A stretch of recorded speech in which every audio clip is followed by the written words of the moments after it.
오늘의 말씀입니다. 출애굽기 14장 10절에서 14절까지의 말씀입니다.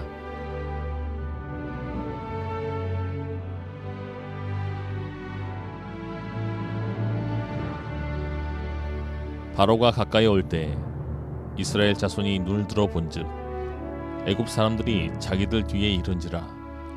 이스라엘 자손이 심히 두려워하여 여호와께 부르짖고 그들이 또 모세에게 이르되 애굽에 매장지가 없어서 당신이 우리를 이끌어내어 이 광야에서 죽게 하느냐? 어찌하여 당신이 우리를 애굽에서 이끌어내어 우리에게 이같이 하느냐? 우리가 애굽에서 당신에게 이른 말이 이것이 아니냐?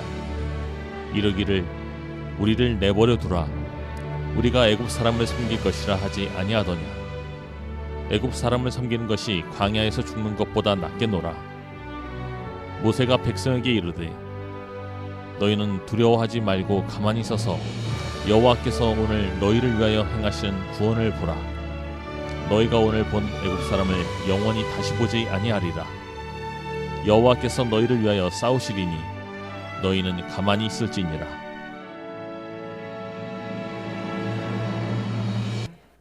이 시간 변함없이 하나님을 예배하기 위하여 이 자리에 함께 하신 여러분 모두를 주님의 이름으로 환영하고 축복합니다. 오직 예수 그리스도의 십자가의 은혜로 우리를 이 복된 은혜의 자리로 하나님께서는 오늘도 부르십니다. 우리 양옆에 있는 믿음의 가족들 바라보며 함께 인사 나누시죠. 샬롬, 잘 오셨습니다.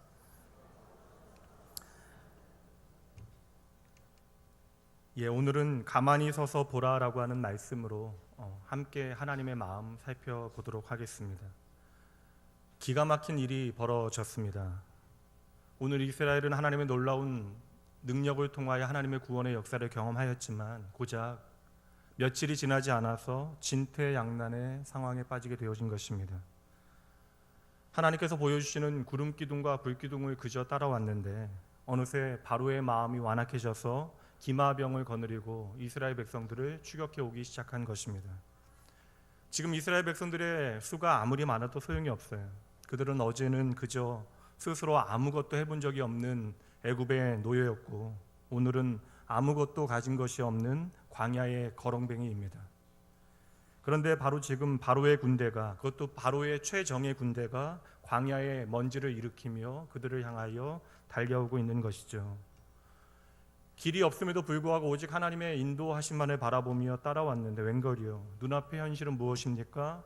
앞에는 죽음의 바다 홍해가 놓였고요, 뒤에는 그들을 쫓아오는 애굽의 군대가 있습니다. 현실은 분명합니다. 둘 중 무엇을 선택해도 그들에겐 죽음이 현실이에요. 지금은 분명 위기 중에 위기임에도 불구하고 그 어디를 둘러봐도 출구가 도무지 보이지 않습니다. 만약에 이러한 상황이 내가 한 선택의 결과라면 그래도 내가 수긍하고 그것을 받아들이겠어요. 내가 한 선택이라면 우리가 누구를 원망하겠습니까? 근데 말씀 한번 보시죠. 오늘 본문의 말씀이 시작되어지고 있는 출애굽기 14장 1절 말씀부터 보도록 합니다. 여호와께서 모세에게 말씀하여 이르시되, 하나님께서 모세에게 말씀하십니다. 이스라엘 자손에게 명령하여 돌이켜 바다와 믹도 사이에 비아히롯 앞 곧 바알스본 맞은편 바닷가에 장막을 치게 하라. 바로가 이스라엘 자손에 대하여 말하기를 그들이 그 땅에서 멀리 떠나 광야에 갇힌 바 되었다 하리라. 무슨 말씀을 하나님께서 하시는 것입니까? 지금 이 모든 상황이 하나님께서 만드신 상황이라는 것이에요. 하나님께서 가라고 하는 그 방향을 향하여 그들은 걸어왔건만 그 길이 살 길이 아니라 죽을 길이라는 것이죠. 바로가 보기에도 지금 이스라엘 백성들의 상황이 말이 아닙니다. 그들이 갈 길을 알지 못해서 우왕좌왕하며 엉뚱한 곳에 갇혀 있는 것으로 보여졌다라는 것이죠. 그래서 바로는 그 상황 가운데 판단합니다. 이스라엘 백성들이 광야에 갇혔구나. 지금이 그것들을 다시 잡아올 때이다. 사랑하는 성도 여러분, 오늘 말씀이 그저 먼 옛날 광야의 이스라엘 백성들에게만 해당되어지는 이야기겠습니까? 오늘 하나님께서는 이 말씀을 통하여 우리에게 들려주시는 어떠한 분명한 메시지가 있을 것인데 그것이 무엇이에요? 무엇보다 오늘 하나님의 구원을 경험한 우리의 인생에도 이스라엘 백성들이 경험하고 있는 이러한 당혹스러운 절박한 상황들이 일어날 수 있다는 것이죠. 생각하지도 못하는 상황 가운데 내가 꼭 덫에 걸린 것처럼 여겨지는 순간들이 있습니다. 그런데 여러분, 그 덫을 놓으신 분이 하나님이시라고 하면 참으로 참담한 마음이 듭니다. 내가 이제는 하나님만 바라보고 살겠다라고 생각하고 하나님을 예배하고 있는데, 그리고 하나님께서는 나에게 내가 너와 함께하마, 내가 너를 인도해 줄게라고 약속해 주셨는데, 하나님의 구원을 맛보고 얼마 가지도 못해서 하나님께서 나를 막다른 골목으로 밀어 넣으신 것입니다. 이때 우리는 외치게 되죠. 하나님, 도대체 내게 왜 이러시는 겁니까? 패키지 관광처럼 하나님께서 흔드시는 깃발만 보고 우리가 따라왔는데요. 이스라엘 백성들은 구름 기둥과 불 기둥만 보고 따라왔는데, 하나님께서 가라고 하셔서 지금까지 순종하며 그 길을 걸어왔는데, 내가 오늘 서 있는 곳에서 도무지 길이 보이지 않는다는 것이죠. 그때 우리는 하나님에게 속은 것 같은 느낌까지도 들게 되어지는 것입니다. 사실 이때가 가장 힘든 순간 같아요. 아마도 애굽의 노예 생활보다 이때가 더 힘들었을 것입니다. 하나님을 몰랐다면, 하나님을 만나지 않았다면 그저 팔자려니 하고 살아왔겠지만, 나는 분명 하나님의 구원을 경험하였는데 하나님께서 왜 오늘 나에게 이러시는지 도무지 이해가 가지 않습니다. 흰구름과 먹구름과 같이 왔다 갔다 하시는 하나님이 내게 너무나 낯설게만 느껴지는 것이죠. 도대체 이유를 알지 못하겠어요. 그러나 하나님께서 오늘 우리의 삶 가운데 내가 이해하지 못하는 어떠한 일들을 행하실 때에는 하나님께서 저와 여러분에게 보여주시고자 하는 분명한 이유가 있음을 우리는 기억해야 하는 것입니다. 나는 오늘 막다른 골목에 와 있습니다. 그런데 그 일이 바로 하나님께서 계획하신 일이래요. 의도적으로 그 일을 만드셨대요. 자동차 GPS는, 내비게이션은 때때로 우리를 엉뚱한 장소로 인도하는 순간들이 있습니다. 그러나 여러분, 하나님은 실수가 없으신 분이시라고 하나님 스스로 우리에게 말씀해 주시잖아요. 그래서 그 하나님만 바라보고 길이 없는 광야를 향하여 걸어왔건만, 내가 처해 있는 오늘의 현실이 내 앞에는 홍해가 놓여 있고 내 뒤에는 나를 죽이려고 하는 애굽의 군대들이 몰려오고 있는 것입니다. 그래서 나는 낙심하게 되어지는 거예요. 그래서 나는 좌절하고 절망하고 오늘 죽고 싶다라고 하는 생각을 하게 되어지는 것이죠. 그런데 여기 이어지는 하나님의 말씀이 있습니다. 4절 말씀 보도록 합니다. 내가 바로의 마음을 완악하게 한즉 바로가 그들의 뒤를 따르리니. 우리는 이래서 당황하고 절망하는 것이죠. 그런데 보세요. 내가 그와 그의 온 군대로 말미암아 영광을 얻어 애굽 사람들이 나를 여호와인 줄 알게 하리라. 나는 오늘 내 상황이 너무나 원망스러워서 죽을 것과 같은 상황 가운데 하나님께서 내게 말씀하시는 것이죠. 나의 모든 상황 가운데 내가 너의 하나님 되어짐을, 너뿐만 아니라 하나님을 알지 못하는 애굽으로 하여금, 세상으로 하여금 알게 하시겠다 말씀하십니다. 바로 오늘 나의 어려움조차도 하나님의 영광이 되어질 수 있도록 하나님께서 만드시겠다라는 것이죠. 미리 오늘 말씀의 결론으로 가보도록 할게요. 14장 말씀 마지막 절입니다. 31절이요. 이스라엘이 여호와께서 애굽 사람들에게 행하신 그 큰 능력을 보았으므로 백성이 여호와를 경외하며 여호와와 그의 종 모세를 믿었더라. 아멘. 오늘 당장 내가 처해 있는 이 막다른 골목은 나를 너무나 힘들게 하건만, 결국 이 홍해와 막다른 골목, 애굽 군대의 결론은 무엇입니까? 우리로 하여금 더욱더 하나님을 예배하게 만들고 하나님을 경외하게 만들고 우리로 하여금 더욱더 하나님을 믿게 만드시는 하나님의 일하심이래요. 오늘은 하나님께서 우리의 삶에 보이시는 것에 대하여 함께 나누고 있습니다. 하나님은 우리를 너무나 잘 아시는 것 같아요. 백문이 불여일견이라고 하는 말이 있습니다. 100번 듣는 것보다 한 번 보는 것이 훨씬 더 낫다라는 이야기죠. 여러분, 만약에 여러분 한 장소에서 여름 꽃밭과 겨울의 눈밭을 함께 볼 수 있다면 여러분 그것을 믿으시겠습니까? 꽃밭과 여름 꽃밭과 겨울 눈밭을 한꺼번에 볼 수 있다면 여러분 그러한 장소가 있다라고 믿어지세요? 관심 없으십니까? 사진 한번 보여주세요. 예. 합성 사진처럼 보여지죠. 여러분, 누가 눈으로 보기 전에 여름 꽃밭과 겨울 눈밭을 함께 볼 수 있다라고 생각하겠습니까? 그러나 여러분, 정말 말도 안 되는 일이지만 눈으로 직접 이렇게 보게 되어지면 그 말도 안 되는 것이 사실이라고 하는 사실을 우리가 믿게 되어지는 것이죠. 됐습니다. 왜 하나님께서 오늘 이스라엘 백성들을 막다른 골목에 이르게 하십니까? 하나님 안에서는 말이 안 되는 상황까지도 언제나 말이 되어질 수 있다는 사실을 하나님께서 이스라엘에게 보여주시는 거예요. 말이 안 되는 상황에서도 말이 되어지게 하는 것이 나의 능력이라고 하는 사실을 자랑하시는 것이 아니라, 때때로 우리의 삶 가운데 말이 되어지지 않는 그 상황 가운데서도 우리가 바라보아야 할 것이 무엇인지를 하나님께서는 알려주시는 것이죠. 내 경험과 내 지식과 내 상식에서는 도무지 말이 안 되는 그 상황 가운데 하나님께서 오늘 믿음의 실체가 무엇인지, 우리의 믿음이 만들어내는 하나님의 역사가 무엇인지를 친히 보여주시기 위하여 나로 하여금 그 자리에 있게 하시는 것입니다. 오늘 여러분의 삶에도 때때로 남들에게 말하지 못하는, 이해되어지지 않는 일들, 도무지 말이 되어지지 않는 일들이 있을 수도 있습니다. 그런데 하나님께서 그 모든 상황 가운데 우리에게 보게 하시면요, 그 말이 되어지지 않는 그 상황이 우리에게 말이 되어진다라는 것이죠. 그렇다면 오늘 이스라엘 백성들에게 하나님께서 보여주시는 것들을 통하여 오늘 우리로 하여금 하나님께서 무엇을 보게 하시는지에 대하여 말씀을 통하여 함께 따라가 보도록 합니다. 먼저 오늘 본문의 말씀 8절과 10절 말씀 보도록 합니다. 여호와께서 애굽 왕 바로의 마음을 완악하게 하셨으므로 그가 이스라엘 자손의 뒤를 따르니 이스라엘 자손이 담대히 나갔습니다. 10절 말씀 봅니다. 바로가 가까이 올 때 이스라엘 자손이 눈을 들어 본즉 애굽 사람들이 자기들 뒤에 이른지라. 이스라엘 자손이 심히 두려워하여 여호와께 부르짖고. 첫 번째, 하나님께서 이스라엘 백성들로 하여금 보게 하시는 것이 무엇입니까? 한번 따라해 보시죠. 내가 바라보는 것의 결과를 보게 하십니다. 말이 어려우니 다시 한번 따라해 봅니다. 내가 바라보는 것의 결과가 무엇인지 보게 하십니다.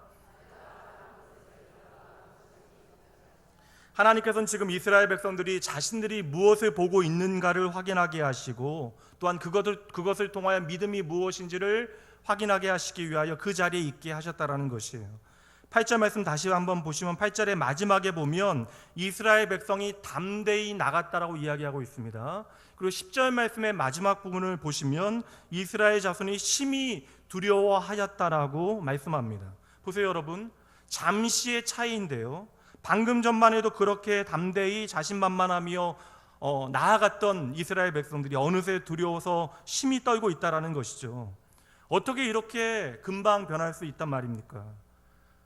여러분, 이스라엘 백성들이 지금 담대히 나갔던 이유가 무엇입니까? 8절 말씀의 주어에 보면 여호와께서라고 말씀하고 있습니다. 이스라엘 백성들은 애굽에서 하나님께서 행하신 일이 무엇인지를 그들의 눈으로 보았습니다. 이처럼 하나님께서 나의 삶 가운데 행하시는 일을 나의 눈으로 보게 되어질 그때에는 담대할 수 있었다라는 것이죠. 그래서 그들은 애굽을 나오면서 지금까지 애굽의 모든 신들과 애굽의 심지어 작은 사람들조차도 두려워했던 이스라엘 백성들이 그 애굽을 나오면서 큰 소리로 노래했을 것이에요. 할렐루야, 하나님께서는 이 땅의 모든 신들보다 크신 분이십니다. 그렇게 하나님만을 찬양하며 담대히 나아갔던 이스라엘 백성들이 10절 말씀에 보니까요, 이스라엘 백성들이 눈을 들어 본 것이 있대요. 이스라엘 백성들이 눈을 들어 무엇을 보고 있죠? 바로 애굽의 군대, 바로의 군대를 보고 있는 것이죠. 여호와 하나님만을 바라보았던 그 눈이, 구름 기둥과 불 기둥을 통하여 친히 나의 삶을 인도하시는 하나님만을 바라보았던 그 눈이 내 눈에 나타나게 되어진 홍해와 바로의 군대를 보게 되어질 그때에 그들의 모든 담대함이 이 순간 두려움으로 변하게 되어졌던 것입니다. 그러므로 오늘 내가 무엇을 보느냐의 그러한 문제는요, 단지 보는 문제로만 끝나지 않는다라는 것이죠. 그러므로 오늘 저와 여러분이 무엇을 바라보는가는 바로 우리의 믿음의 핵심적인 문제가 되어지는 것입니다. 그렇다면 오늘 여러분들은 무엇을 보고 계십니까? 그리고 오늘 내가 보고 있는 것은 바로 우리의 삶의 결과로 나타나게 되어지는 것입니다. 그토록 하나님 앞에서 하나님의 역사하심을 바라보며 담대했던 이스라엘 백성들이 바로라고 하는 세상을 바라보게 되어질 때 그들의 삶에 나타났던 증상들이 무엇이에요? 결과가 무엇입니까? 그들이 바로라고 하는 세상에 집중하여 그것을 바라보게 되어질 때 가장 먼저 나타났던 결과가 10절 말씀에 나오는데요, 그것이 바로 두려움이죠. 결코 세상은 우리로 하여금 평안 안으로 들어가도록 하지 않습니다. 담대하라 내가 세상을 이기었노라 말씀하신 주님의 말씀은 어떠한 것을 전제하고 있는 것이죠? 하나님을 믿는 성도의 삶에도 때때로 두려운 순간들이 있다라는 거예요. 그러므로 내가 세상을 이기었으니 너희도 담대할 수 있다라고 주님께서는 말씀해 주시는 것입니다. 인간의 삶에는 두려움이라고 하는 것이 우리의 삶의 배고픔이나 목마른 만큼이나 원초적인 본능이 되어집니다. 원초적인 감정이 되어지는 것이죠. 그래서 우리는 날마다 우리의 삶을 두렵게 하는 수많은 이유들에 사로잡히게 되어지는 것입니다. 그러다 보니 우리의 삶의 사소한 작은 하나도 너무나 어렵게 여겨지고 우리가 숨 쉬는 것을 당연하게 여기는 것처럼 우리가 걱정하고 염려하고 두려워하는 것을 당연하게 받아들이고 살아가고 있는 것입니다. 그렇게 우리는 날마다 우리의 삶 가운데 염려와 걱정과 두려움의 이유들을 산같이 쌓아놓게 되어지는 것이죠. 존 라이스 목사님께서는 두려움에 대하여 이렇게 책 가운데 정의를 했는데요. 두려움은 하나님께서 마침표를 찍어 놓으신 곳에 내가 다시 물음표를 찍는 일이다. 예수님께서는 사망의 그늘에 거하였던 죽었던 우리를 살리시기 위해 이 땅에 오시어 십자가에 달리시어 내가 다 이루었다라고 선언하십니다. 예수님의 죽음과 부활을 통하여 우리의 구원을 이루어내셨다라고 하는 주님의 약속의 말씀인 것이죠. 그럼에도 우리는 하나님의 이 놀라운 약속의 말씀 앞에서 하나님께서 마침표를 찍어 놓으신 그 일에 대하여 또다시 우리의 삶의 환경 가운데 물음표를 그려내고 있는 것입니다. 물론 우리는 연약하여 우리의 현실을 두려워할 수 있어요. 심지어 예수님과 3년 반을 함께하였던 베드로도 아름다운 신앙의 고백으로 이제 너를 통하여 하나님의 교회를 세우시겠다라고 하는 하나님의 놀라운 축복과 약속을 받은 그 베드로도 며칠이 지나지 않아서 오늘 이스라엘 백성들처럼 두려워 떨었습니다. 심지어 대제사장의 종이었던 어린 소녀의 물음에 베드로는 3번이나 예수님을 부인하기까지 했던 것이죠. 자신의 이름을 걸고 내가 예수를 한다면 저주를 받아 하나님의 저주를 받아 마땅하다라고까지 이야기했던 것이 바로 베드로입니다. 그렇다면 여러분, 구원받은 성도의 삶에 이러한 일이 어떻게 벌어지는 것입니까? 그토록 담대하였던 아름다운 믿음의 고백을 드렸던 아름다운 그리스도인들의 삶 가운데 이렇게 초라한 현실이 언제 찾아오게 되어지는 것이죠? 베드로가 예수님을 3번 부인하게 되어지는 그 상황 가운데 중요한 근거가 되어질 수 있는 말씀 한 구절을 우리가 찾아보게 되어지는데요. 누가복음 22장으로 가보도록 하시죠. 54절입니다. 예수를 잡아 끌고 대제사장의 집으로 들어가서 함께 있습니다. 베드로가 멀찍이 따라가니라. 이 시간 좀 이 말씀을 실감나게 이해하기 위해 여러분에게 동작 하나를 좀 부탁을 드리겠습니다. 한번 손을 한번 엄지손가락을 펴서 손 한번 내밀어 보시죠. 그리고 한쪽 눈을 감으시고 이 엄지손가락으로 제 얼굴 한번 가려보시겠습니까? 가려집니까? 다 가려져요 완전히? 제 얼굴이 작아서 그런가요? 어떻게 여러분의 작은 손가락 하나로 제 얼굴을 가릴 수 있게 되어지는 것이죠? 제가 여러분으로부터 멀리 떨어져 있기 때문에 그러합니다. 그럼 여러분 다시 한번 손가락을 들어서요, 여러분 양옆에 있는 분들의 얼굴 한번 가려보시죠. 가려주십니까? 한번 노력해 보세요 여러분. 최선을 다해 보십시오. 가려집니까? 안 되죠. 그러면 여러분 옆에 있는 분들의 얼굴이 가려지지 않는 이유, 그분들의 얼굴이 제 얼굴보다 더 크기 때문에 그런 걸까요? 아니잖아요. 너무 가까이 있어서 그 얼굴이 가려지지 않는 것입니다. 다시 말하면 멀리 있으면 너무나 쉽게 사라지고 가려지지만 가까이 있으면 가려지지 않는 것입니다. 쉽게 사라지지 않는 것이죠. 여러분 잘 보셔야 돼요. 베드로가 주님과 함께 있을 때에는, 주님과 가까이 있을 그때에는 주님을 향하여 마음을 다하여 고백합니다. 내가 주님을 위하여 내 생명까지도 아낌없이 드릴 수 있습니다. 그 고백은 진짜잖아요. 그런데 이제 베드로가 주님을 멀찍이서 간신히 따르고 있습니다. 지금 베드로에게 세상은 너무나 커졌고요, 멀리 있는 주님은 너무나 작게만 보입니다. 지금 베드로의 눈에는 예수님을 잡아간 세상은 너무나 크게 보이고 그 세상에 잡히시어 매를 맞고 계시는, 묶여 계신 주님은 너무나 작게 보이는 것이죠. 그때 동일한 베드로의 입 가운데 어떠한 고백이 나옵니까? 두려움에 떨며 나는 예수를 알지 못합니다. 나는 예수를 알지 못합니다. 나는 예수를 알지 못합니다 라는 이야기가 나왔던 것이죠. 성도 여러분, 이것이 오늘 홍해 앞에서 우리가 배워야 하는 믿음의 원리가 되어집니다. 오늘 우리가 예수님께 가까이 나아가 내 앞에 서 계신 주님을 보게 되어질 때 그 크신 주님이 우리의 삶의 가장 중요한 분이 되어지는 것입니다. 어느새 주님은 우리의 마음 가득히 자리하게 되어지시는 것이죠. 그런데 어느새 우리의 눈을 돌려 세상을 바라보기 시작하면 그 세상 가운데 주님은 내게 너무나 작게만 보여집니다. 그때 우리는 나도 모르는 사이에 담대했던 우리의 마음이 세상을 향한 두려움으로 떨게 되어지는 것이죠. 그럼 이제 보세요. 이스라엘 백성들이 그렇게 세상을 바라보아 두렵게 되어졌을 그때에 나타나는 또 다른 증상이 있는데요. 11절과 12절 말씀입니다. 그들이 또 모세에게 이르되 애굽에 매장지가 없어서 당신이 우리를 이끌어내어 이 광야에서 죽게 하느냐? 어찌하여 당신이 우리를 애굽에서 이끌어내려 우리에게 이같이 하느냐? 우리가 애굽에서 당신에게 이른 말이 이것이 아니냐? 이르기를 우리를 내버려 두라. 우리가 애굽 사람을 섬길 것이라 하지 아니하더냐? 애굽 사람을 섬기는 것이 광야에서 죽는 것보다 낫겠노라. 세상을 하나님보다 더 크게 바라볼 그때에 그 두려움의 결과가 만들어내는 이야기가 무엇입니까? 그 증상이 무엇이에요? 바로 불평과 원망입니다.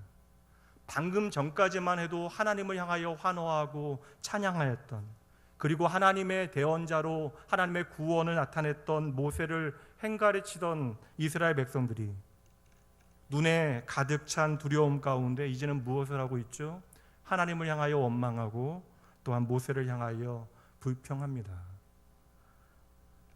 보통 목회자가 설교를 끝내고 예배를 마치게 되어지면 저 출입문 앞에 서서 성도들과 인사를 나누게 되어집니다. 한 교회에 유치원 수준의 지적 장애를 가진 한 성도가 매 주일마다 예배를 마치고 나가면서 목사님 손을 잡고 이렇게 말했대요.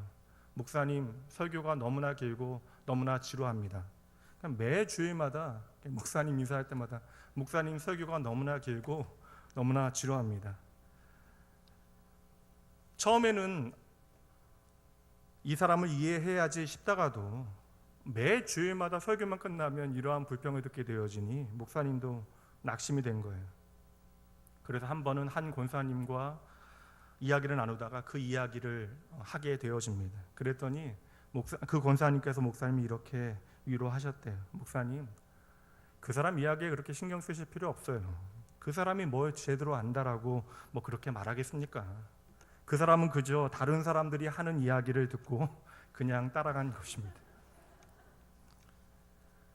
우리가 생각하기는 불평은 나의 개인적인 문제로 끝날 것 같이 여겨지는데요. 그 불평은 나의 개인적인 생각만으로 끝나는 것이 아니라 불평은 언제나 나를 죽이고 그 불평의 대상도 죽이게 만드는 것이죠. 여러분 잘 보셔야 돼요. 이스라엘 백성들이 오늘 실패한 이유가 무엇이에요? 하나님을 향하여 불평하였던, 하나님을 향한 찬양이 이내 불평이 되어진 이유가 무엇입니까? 환경 때문입니까? 아닙니다. 그들이 실패한 이유는 그들의 말 때문이죠. 어려움을 당하게 되어졌을 때 그들은 상황 때문에 실패하게 되어진 것이 아니라 그들의 불신앙의 말 때문에 실패하게 되어진 것입니다. 오늘 여러분 솔직하게 여러분들이 언제 불평하게 되어지고 원망하게 되어지는지를 한번 생각해 보세요. 우리는 보통 내 생각과 다른 일들, 내가 기대하는 것과 다른 일들이 벌어질 때 원망하고 불평하게 되어지죠. 오늘 이스라엘 백성들은 언제 원망하고 불평합니까? 그들에게는 자신들 나름대로의 기대와 또한 바라보는 것들이 있었을 것입니다. 계획이 있었겠죠. 그런데 내가 생각한 대로, 내가 계획한 대로, 내가 기대한 대로 하나님께서 움직여 주시지 아니하시니까 이스라엘 백성들은 지금 원망하고 불평하고 있는 것입니다. 두려움이 원망과 불평으로 바뀌었고요. 그것이 결국 마지막 어떠한 반응으로 나타나게 되어집니까? 무서운 말을 하잖아요. 애굽에 있는 것이 더 좋을 뻔했다. 오늘날로 바꾸면 무엇을 이야기해 주는 것이죠?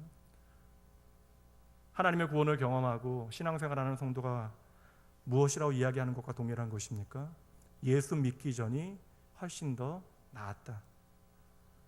여러분, 우리가 세상만 바라보게 되어지면 이렇게 우리의 과거로 돌아가게 되어지는 것입니다. 오늘 이 자리 내 삶의 시간을 하나님의 은혜로 바라보지 못하는 사람은 그래서 두려워하게 되어지고, 그래서 원망과 불평의 자리에 서서 언제나 나의 시선은 과거만을 바라보게 되어지는 것이죠. 맥스 루케이도 목사님의 짐을 버리고 길을 묻다라고 하는 책에 나오는 내용입니다. 우리는 물 위를 걸어오신 주님을 보기보다 일렁이는 물결을 언제나 먼저 봅니다. 배고픈 사람 5,000명을 먹이신 분에 초점을 맞추기보다는 바닥을 보이기 시작하는 쌀통에 초점을 맞춥니다. 예수님께서 십자가에 못 박히신 깜깜한 금요일에 신경을 쓰느라 주님께서 부활하신 영광의 주의를 놓치게 됩니다. 진정 바라보아야 할 대상에게 시선을 고정하시고 편안히 쉬십시오. 오늘 여러분들은 무엇을 바라보고 계십니까? 히브리서 11장에서 믿음은 무엇이다라고 믿음의 사람들을 통하여 믿음을 설명한 후에 히브리서 12장 말씀을 통하여 히브리서 기자는 이렇게 믿음을 우리에게 소개합니다. 믿음의 주여 또 온전하게 하시는 이인 예수를 바라보자. 우리말 성경에는 예수를 바라보자라고 이야기하지만 영어 성경에는 더 확실하게 표현되어 있어요. Fix your eyes on Jesus. 예수님께 너의 시선을 고정하라라고 하는 말이에요. 더 정확하게 말하면 세상이 너희를 흔들어 놓으려 할 그때에 너희의 시선을 예수님께 못 박아 놓으라라고 이야기하고 있는 것입니다. 성도의 삶의 능력이 무엇인지를 우리에게 정확하게 보여주는 말씀이죠. 우리가 나를 흔들어 놓는 세상 가운데 우리의 마음을 빼앗기지 아니하도록, 그리하여 우리가 두려워하고 원망하고 불평하고 내가 예수의 생명 안에 거하지 아니하고 예수 없는 곳에 나의 시선을 두지 아니하도록 우리의 시선을 오직 우리의 생명 대신 예수님께 고정해 놓으라는 것입니다. 그때 우리는 나를 구원하시는, 나를 온전케 하시는 주님을 바라보게 되어지는 것이죠. 우리는 그때에 이 세상을 이기는 담대함이 우리의 삶 가운데 어떻게 나타나는지를 보게 되어질 것입니다. 여러분, 오늘 우리가 무엇을 보느냐의 문제는요, 단지 보는 문제가 아니라고 말씀해 주시잖아요. 우리가 바라보는 것은 오늘 우리의 현실 가운데 분명한 결과들을 만들어내는 것입니다. 오늘 우리가 세상을 바라보게 되어지면 우리는 세상이 만드는 결과만을 보게 되어질 거예요. 그 세상의 결과가 무엇입니까? 두려움이고 불평이고 현실 도피잖아요. 그러나 우리가 주님을 바라보게 되어질 때, 주님께 내 시선을 고정하게 되어질 때 우리는 어떠한 상황 가운데서도, 심지어 우리가 홍해와 애굽 군대 앞에서도 담대히 하나님의 평안을, 하나님의 승리를 고백하게 되어질 것입니다. 그렇다면 여러분, 오늘 우리에게 중요한 질문은 이것이에요. 지금까지 내가 바라보고 있었던 것은 차치하시고요, 내려놓으시고 오늘 여러분은 무엇을 보기 원하십니까? 오직 예수 그리스도를 소망하시고 그분만 바라보시는 여러분 모두가 되어주시기 주님의 이름으로 축복합니다. 두 번째 13절과 14절 말씀 보도록 합니다. 모세가 백성에게 이르되 너희는 두려워하지 말고 가만히 서서 여호와께서 오늘 너희를 위하여 행하시는 구원을 보라. 너희가 오늘 본 애굽 사람을 영원히 다시 보지 아니하리라. 여호와께서 너희를 위하여 싸우시리니 너희는 가만히 있을지니라. 아멘. 하나님께서 우리로 하여금 보게 하시는 것은 이것입니다. 따라해 보시죠. 신앙은 열심의 문제가 아니라 순종의 문제임을 보게 하십니다.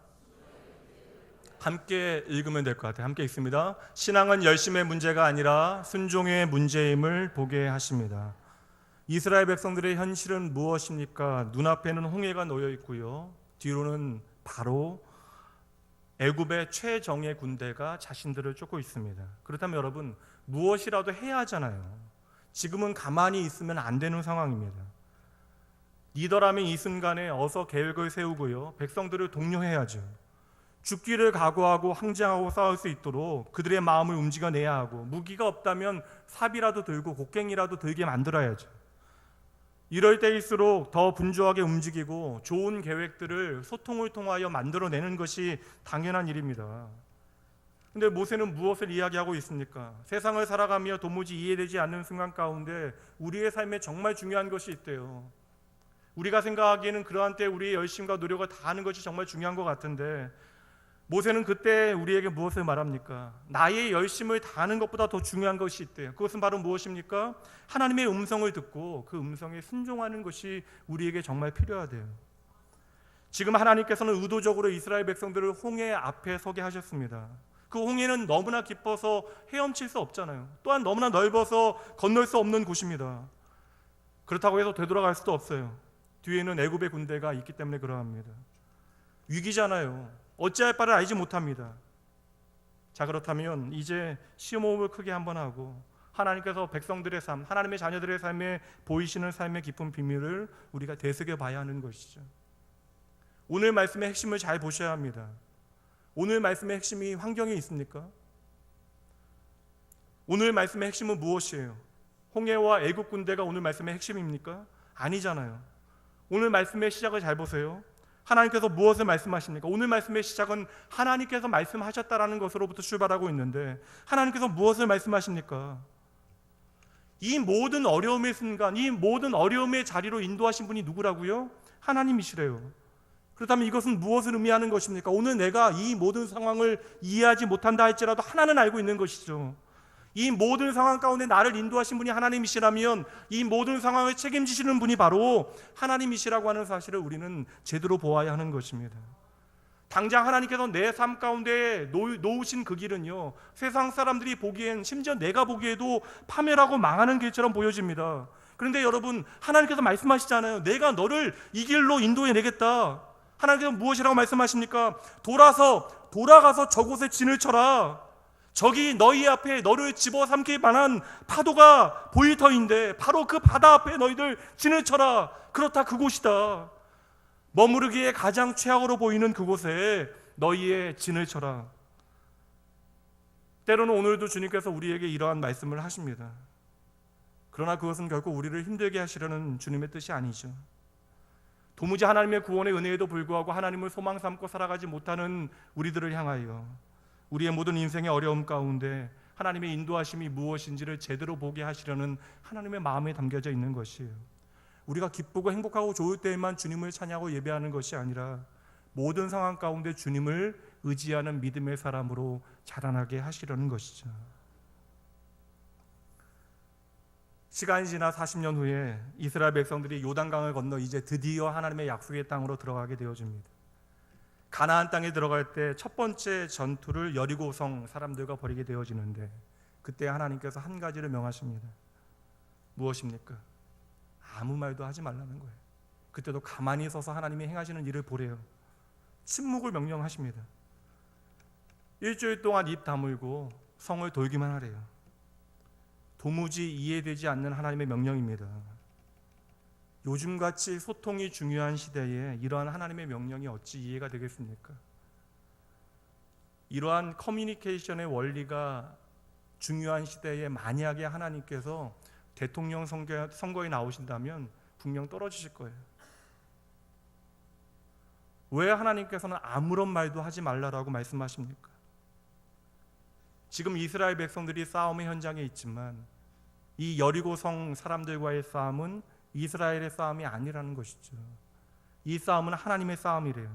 그러니 여기에 필요한 것은 인간의 지식이나 인간의 경험이나 인간의 의지나 인간의 열심이 아니라 하나님의 말씀에 대한 절대 순종이 필요한 자리입니다. 도무지 이스라엘이 싸워낼 수 없는 싸움이기 때문에 반드시 하나님께서 저와 여러분을 위하여 싸워주셔야 하는 싸움인 것이죠.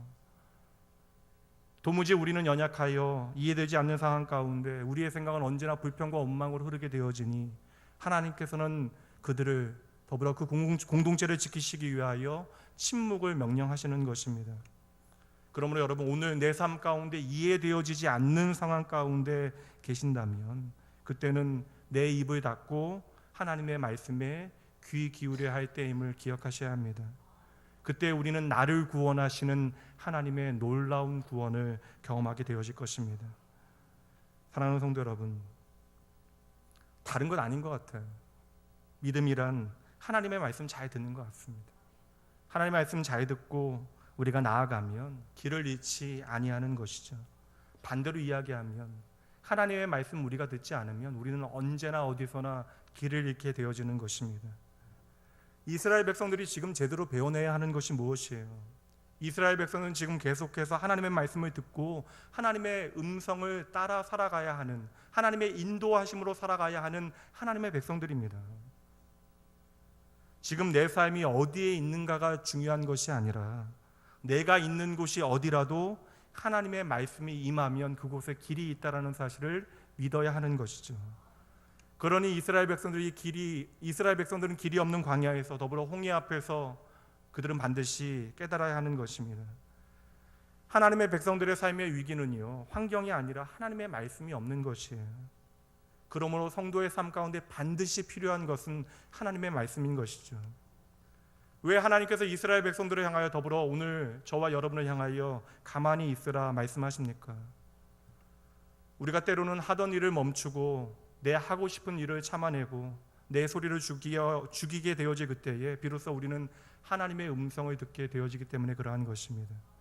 그러니 여러분, 오늘 말씀은 내가 일할 테니 너는 입 다물라라는 하나님의 말씀이 아니라 내가 일할 그때에 너희가 침묵해야 나의 일함을, 내가 너를 위하여 싸운다라고 하는 그 사실을 너희가 볼 수 있다라고 하는 하나님의 말씀이 되어지는 것이죠. 하나님의 말씀은 언제나 사랑하는 하나님의 백성들의 삶을 회복하고 창조하는 능력이 있습니다. 그러므로 여러분, 우리의 모든 두려움의 순간에 하나님의 말씀을 듣고 우리가 순종할 수 있다면 하나님께서는 반드시 우리의 눈을 열어 바닷속에 있는 그 길을 보게 하실 것입니다. 마지막 세 번째로 21절과 27절, 28절 말씀 보도록 합니다. 모세가 바다 위로 손을 내밀매 여호와께서 큰 동풍이 밤새도록 바닷물을 물러가게 하시니 물이 갈라져 바다가 마른 땅이 된지라. 모세가 곧 손을 바다 위에 내밀매 새벽이 되어 바다의 힘이 회복된지라. 애굽 사람들이 물을 거스러 도망하나 여호와께서 애굽 사람들을 바다 가운데 엎으시니 물이 다시 흘러 병거들과 기병들을 덮되 그들의 뒤를 따라 바다에 들어간 바로의 군대를 다 덮으니 하나도 남지 아니하였더라. 마지막 세 번째입니다. 하나님께서 우리로 하여금 보게 하시는 것이 무엇입니까? 따라해 보시죠. 하나님만이 모든 문제의 답임을 보게 하십니다. 다시 한번 따라해 보시죠. 하나님만이 모든 문제의 답임을 보게 하십니다. 세상의 모든 문제에는 그 문제가 잘못된 것이 아니라면 반드시 답이 있습니다. 아시는 분들도 많을 터이지만 어느 대기업의 입사 시험 문제에 이러한 문제가 있었대요. 폭풍우가 몰아치는 밤 당신은 차를 몰고 시골의 어느 작은 정류장을 지나가다가 마침 애타게 버스를 기다리고 있는 세 사람을 만나게 됩니다. 첫 번째는 생명이 위급한 할머니, 두 번째는 이전에 당신의 생명을 구해 주었던 당신의 생명의 은인인 의사, 그리고 세 번째는 당신의 꿈에 그리던 이상형입니다. 만약 당신의 차에 이들 가운데 단 한 사람만 태울 수 있다면 당신은 누구를 선택하겠습니까? 여러분이 시험을 치르는 신입사원이라면 어떠한 답을 선택하시겠습니까? 한 명밖에 선택할 수 없다라고 이야기하면 여러분 꼭 답이 없는 것처럼 보여지잖아요. 그런데 한 응시자의 대답은 이렇습니다. 저는 제 생명의 은인인 의사에게 자동차 열쇠를 내어주겠습니다. 그리고 그 생명이 위급한 할머니를 모시고 병원에 가도록 하겠습니다. 그리고 차에서 내린 저는 제 이상형과 함께 버스를 기다리겠습니다. 많이 알려진 이야기이긴 하지만 생각하지 못했던 멋진 대답입니다. 여러분, 오늘 내가 답을 찾아낼 수 없다 할지라도 모든 우리의 인생의 문제는 답이 있음을 기억해야 해요. 당장 우리는 내 삶의 문제를 내가 도무지 풀어낼 방법이 없는 것처럼 여겨집니다. 그러나 우리 모두에게는 이미 답이 주어져 있습니다. 내가 아무리 힘을 써서 이 문제를 풀어보려 애써도 내가 노력하면 노력할수록 그 모든 실타래가 엉켜버려서 이제는 도무지 그 문제를 풀어낼 방법이 없다라고 여겨질 그 순간에도 하나님께서는 여전히 오늘도 우리의 인생의 유일한 대답이 되어 주시는 것이죠. 오늘 이스라엘 백성들이 내가 풀 수 없다라고 이야기한 문제가 두 가지잖아요. 눈앞에 보였던 홍해와 뒤에 있었던 바로의 군대입니다. 이 문제는 이스라엘 입장에서 생각해 보면 정말 답이 없어요. 그런데 여러분, 이 문제를 누가 해결하세요? 하나님께서 해결하시잖아요. 하나님께서 친히 그 문제의 답이 되어 주셨던 것입니다. 그 밤에 하나님께서 그곳에서 어떠한 일을 행하십니까? 또 밤새도록 일하시네요. 6월절 밤에도 밤을 지새우셨는데 오늘도 또 밤을 지새워 일하시네요. 그 밤에 바로의 군대가 더 이상 다가오지 못하도록 이스라엘 백성들과 바로의 군대 사이를 막아서십니다. 그리고 하나님께서는 그 밤에 이스라엘 백성들을 향하여 그 홍해를 가려내셨던 것이죠. 그리고 새벽에 이스라엘 백성들로 하여금 그 보이지 않는 바닷속의 길을 건너가게 하십니다. 그리고 같은 시간 그 홍해 속에서 쫓아오는 바로의 군대를 영원히 이스라엘 백성들의 삶 가운데 끊어내셨던 것이죠. 여러분, 우리의 인생 가운데 답이 되어 주시는 하나님께서 저와 여러분을 향하여 이렇게 말씀해 주시는데요. 이사야 52장 말씀으로 가보도록 합니다. 이 말씀을 함께 읽어보도록 하죠. 함께 읽습니다. 여호와께서 너희의 앞에서 행하시며 이스라엘 하나님이 너희 뒤에서 호위하시리니 너희가 황급히 나오지 아니하며 도망하듯 다니지 아니하리라. 아멘. 다시 한번 읽어볼게요. 여호와께서 너희 앞에서 행하시며 이스라엘의 하나님이 너희 뒤에서 호위하시리니 너희가 황급히 나오지 아니하며 도망하듯 다니지 아니하리라. 우리가 두려워하고 원망하고 불평하고 그래서 우리의 과거로 돌아볼 수 없는 그 모든 환경, 우리가 그냥 도무지 방법을 알지 못해서 이리저리 도망하듯 다녀야 되는 그 환경 가운데 우리가 평안할 수 있는 이유가 있대요. 무엇입니까? 여호와께서 너희 앞에서 일하신대요. 그리고 여호와께서 우리 뒤에서 우리를 보호하신대요. 우리가 그 하나님 믿고 하나님 신뢰하고 그 하나님의 말씀에 순종하게 되어지면 우리는 반드시 오늘도 여전히 나와 함께 하시는 하나님을 보게 되어질 것입니다. 그 하나님께서 언제나 나의 앞에서 우리가 풀지 못하는 그 문제의 답이 되어 주시고요. 그리고 그분은 나의 뒤에서 내가 보지 못할 그때에도 나를 지켜 주십니다. 그러면서도 하나님은 생색내지 않으십니다. 물론 우리의 믿음이 연약하여 때때로 넘어지는 순간들이 있어요. 하나님은 우리를 다 아시잖아요. 우리가 연약하여 어려움 가운데 하나님께서 나의 구원이 되시고 오늘 나와 동행한다는 사실을 우리가 잊게 되어지는 그 순간에도, 그리하여 비가 계속 내리치는 우리의 삶의 현실 가운데 해가 보이지 않아 해가 없는 것처럼 착각하게 되어지는 그 순간에도, 그리하여 하나님을 향하여 하나님 나를 잊으셨습니까? 하나님 나를 버리셨습니까? 하는 그 순간에도 하나님께서는 여전히 저와 여러분과 함께 하시는 것이죠.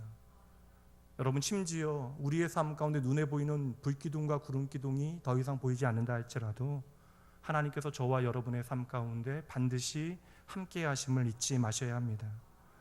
우리가 그토록 목말라 하나님을 찾던 그때에 하나님께서 나를 떠나신 것 같아서 내가 안타깝게 홍해 앞에서 목 놓아 울던 그때가 바로 주님께서 나와 가장 가까이 함께 하셨을 때입니다. 그것을 믿음으로 여러분 반드시 고백하게 되어지실 거예요. 그러니 오늘 여러분, 이해되지 않는 여러분의 삶의 형편 가운데 참으로 힘드시더라도 힘내셔야 합니다. 하나님께서 여러분 도와주실 거예요. 말씀을 이제 정리합니다.